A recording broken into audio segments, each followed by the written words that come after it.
Hello everyone. अभी हम लोग जो है एंशंट हिस्ट्री का इंडस वैली सिविलाइजेशन को रिवीजन करेंगे और एक घटना चक्र का एमसीक्यू है, ठीक है। सबसे पहला हमारा क्वेश्चन है, the term Aryan refers to the word. तो एक स्पीच ग्रुप को बोला जाता था, ये आपको याद रखना है, ठीक है। नेक्स्ट देखते हैं, meaning of the term Arya classical Sanskrit में क्या होता है। इसको बोलते हैं नोबल मैन को बोलते हैं, ठीक है। आर्य शब्द का जो मीनिंग क्या होता है, the noble man. Which of the following is the oldest Veda. Oldest Veda कौन है, तो आपको पता होना चाहिए कि ऋग्वेद जो है आपको ओल्डेस्ट वेद है। नेक्स्ट है यहाँ पर त्रयी। त्रयी क्या होता है, त्रयी होता है थ्री वेदास को, three Vedas are together called Trayi, है ना। तो इसमें कौन से which three Vedas are called Trayi, that is Rigveda, Yajurveda and Samaveda, ठीक है। इसमें आपको याद रखना है कि अथर्ववेद नहीं आता है, ठीक है। तो ऋग्वेद, यजुर्वेद, सामवेद आर कॉल्ड वेदात्रयी, या फिर त्रयी को बोलते हैं सिंपली। नेक्स्ट देखते हैं, in which Vedic text the varna is referred for the first time. तो सबसे पहले हम लोग देखते हैं वर्णा सिस्टम जो था, वर्णा टर्म जो था, ये मेंशन किया था ऋग्वेद में, ठीक है। तो ऋग्वेद में आपको वर्णा टर्म यूज किया गया था।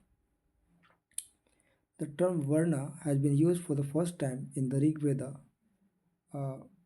Portrays the Brahmin, the priest, the Kshatriyas, the Vaishyas and Shudra, ठीक है।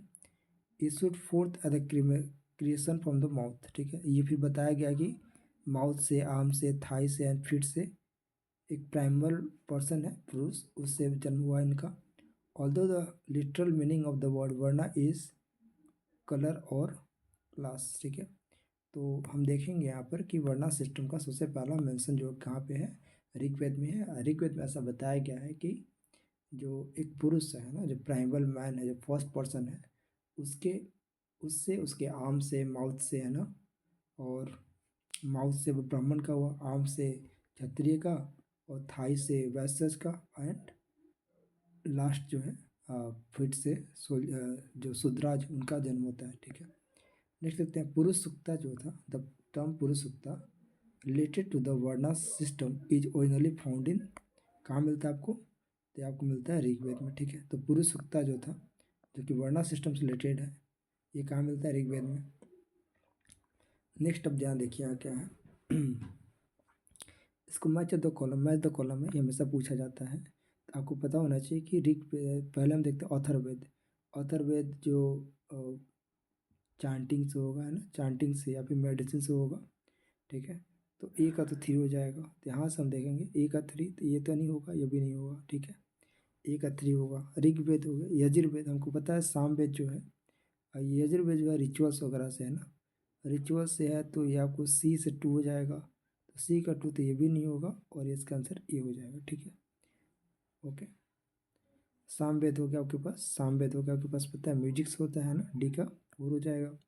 और ऋग्वेद जो गॉड ग्रेस के लिए है ना, जो पुत्र के प्राप्ति के लिए वो लोग प्रेयर करते थे, है ना, उसको ऋग्वेद में आता है। फिर यहाँ से फिर क्वेश्चन रिपीटेड है, सिमिलर क्वेश्चन है। जैसे यहाँ देखेंगे क्या हो जाएगा, अथर्ववेद का चाम से हम्स हो जाएगा, तो डी का थ्री आ जाएगा, तो डी का थ्री, तो ये कट गया और ये कट गया, ठीक है।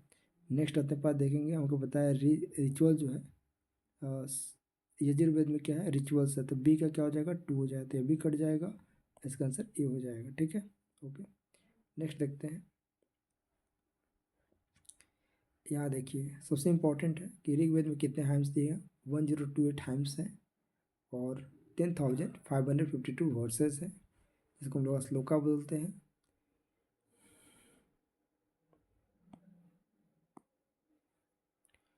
इसने बताया हुआ, इसको ज़्यादा इंपॉर्टेंट नहीं है, ठीक है। Which are the following four Veda contents an account of magical charms, किस में कंटेंट है, अब ऑलरेडी हम देखा है, अथर्ववेद में है।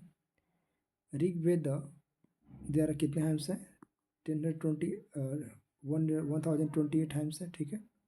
और कितने वर्सेस हैं, 10,552 वर्सेस। ऋग्वेद क्या है, ऋग्वेद क्या है, collection of words, no. Text of war, no. Collection of hymns, yes, ठीक है। इसमें बहुत सारे पीरियड्स वगैरह दिए गए, हेम्स दिए हुए हैं, ठीक है। नेक्स्ट यहाँ देखेंगे कि गोपथ है ना, ये है, ये आपको इसका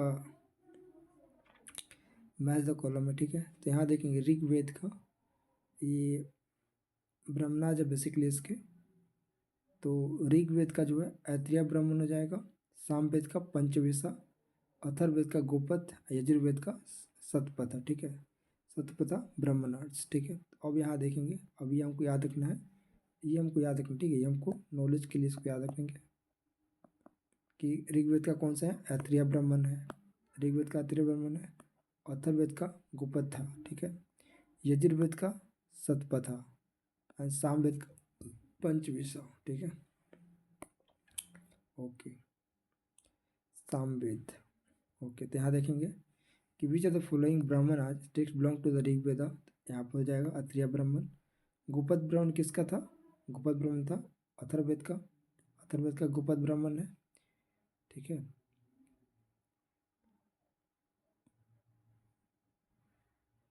नाउ नेक्स्ट देखेंगे which of the following Samhita और शुक्ल यजुर्वेद, शुक्ल यजुर्वेद किससे रिलेटेड है, संहिता ऑफ शुक्ल यजुर्वेदा, यजुर्वेदा किससे है, तो Vajasaneyi, Vajasaneyi. They are two branches of Yajurveda, Yajurveda Shukla Yajurveda and Krishna Yajurveda, ठीक है। यजुर्वेद के दो ब्रांच हैं, एक शुक्ल यजुर्वेद और एक है कृष्ण यजुर्वेद।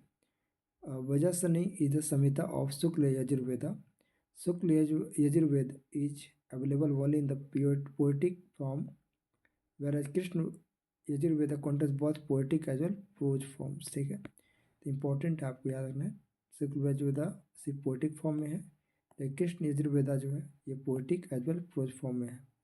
तो यहाँ पर ओके, संहिता ऑफ शुक्ल यजुर्वेदा कौन है, वजसनामी, ठीक है। ओके, ऐसे यहाँ देखेंगे कि ये जो है ना तैत्रिया, तैत्रिया ब्राह्मण है, और तैत्रिया ब्राह्मण किस में था हमारा, तैत्रिया ब्राह्मण ऐत्रेय है, okay.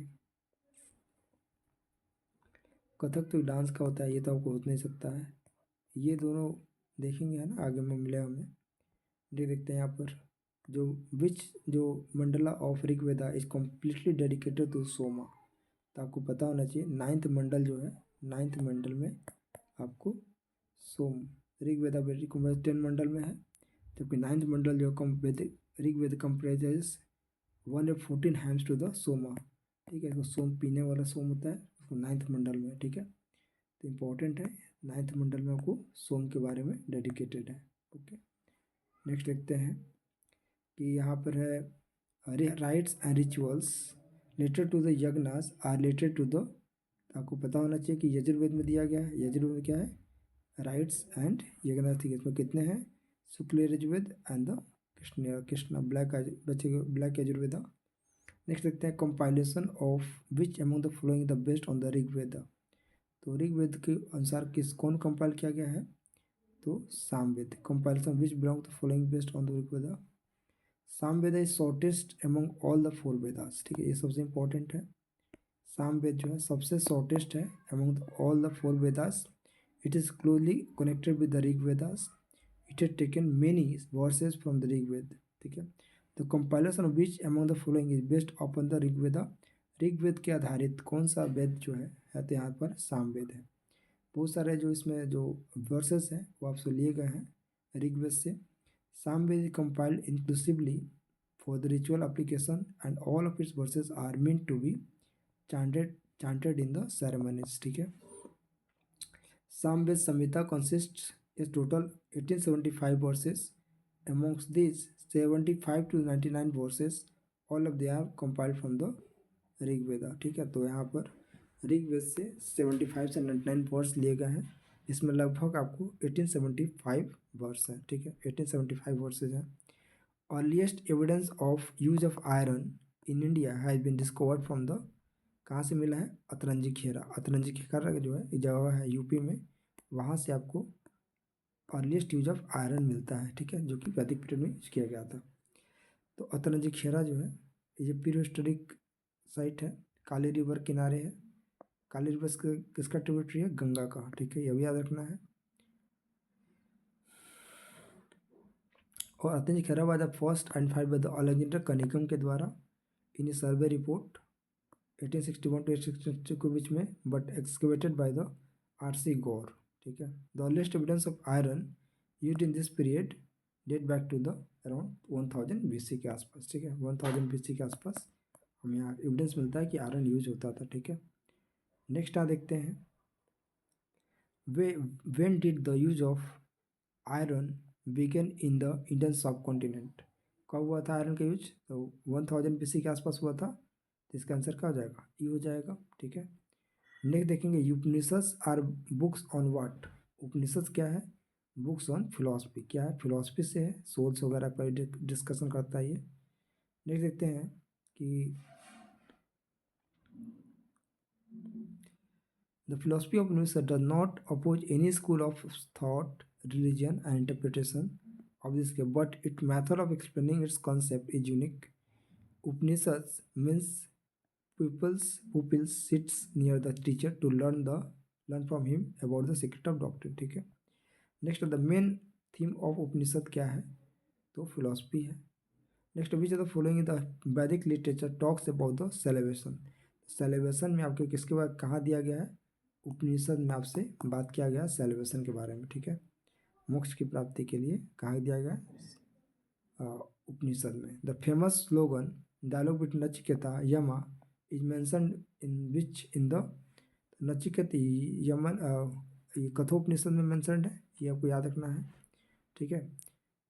Nachiketa a legend finds mention in the Kathopanishad में है, ठीक है।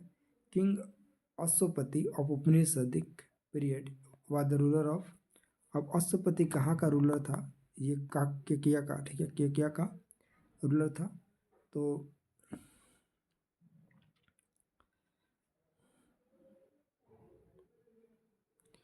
इसके बारे में जानते हैं, केकिया का रूलर था। किंग अश्वपति कहाँ का रूलर था? किंग अश्वपति जो था उपनिषदिक पीरियड का रूलर था, केकिया का, ठीक है, केकिया। तो Upanishadic state that some Kshatriya king who were great scholars and philosophers also imparted knowledge to the Brahmins, ठीक है।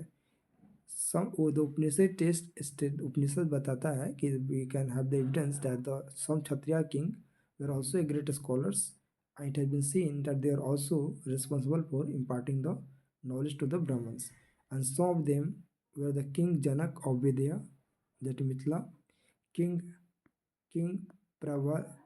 Prabhavanjal Bali of Panchal, and King Asapati of Kekai, and King Ajasatru of Kasi. All these Kshatriyas were basically more were the great scholars, and they used to impart knowledge to the Brahmins. Asapati was a Kshatriya king. He was well known as a learned teacher of the sage, and the Kekya kingdom was situated on the bank of river Vyas, ठीक है, Vyas river पर located था। Of Gandhara kingdom, king Ashwapati ruled Kekaya when Janaka was the rule of Vidya, ठीक है। Important है, याद रखेंगे, ठीक है। नेक्स्ट देखते हैं यहाँ पर,